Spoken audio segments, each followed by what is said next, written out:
Our story begins, as these stories often do, with a young, up-and-coming politician.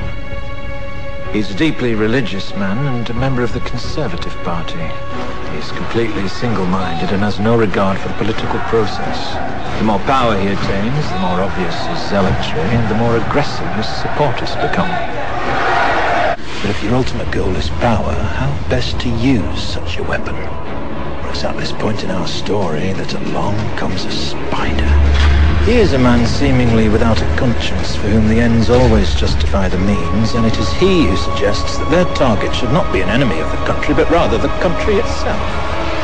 3 targets are chosen to maximize the effect of the attack. Fueled by the media, fear and panic spread quickly, fracturing and dividing the country until at last the true goal comes into view. Eventually, his party launches a special project in the name of national security. At first, it's believed to be a search for biological weapons, and it's pursued without regard to its cost. However, the true goal of this project is power, complete and total hegemonic domination. What we need right now is a clear message to the people of this country. This message must be read in every newspaper, heard on every radio, seen on every television. This message must resound throughout the entire interlink. I want this country to realize that we stand on the edge of oblivion.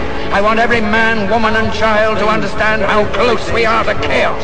I want everyone to remember why they need us. Dedicating to killing us. The truth is, there is something terribly wrong with this country, isn't there? Cruelty and injustice, intolerance and oppression. And where once you had the freedom to object, to think and speak as you saw fit, you now have censors and systems of surveillance coercing your conformity and soliciting your submission. We need cameras. How did this happen? Who's to blame? Well, certainly there are those who are more responsible than others, and they will be held accountable. But again, truth be told, if you're looking for the guilty, you need only look into a mirror. I know why you did it. I know you were afraid. Who wouldn't be? War, terror, disease.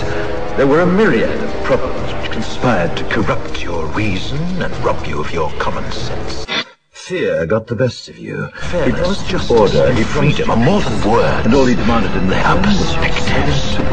So if you've seen nothing, if the crimes of this government remain unknown to you, then I would suggest that you allow the 5th of November to pass unmarked. But if you see what I see, if you feel as I feel, and if you would seek as I seek, then I ask you to stand beside me, and together we shall give them a 5th of November that shall never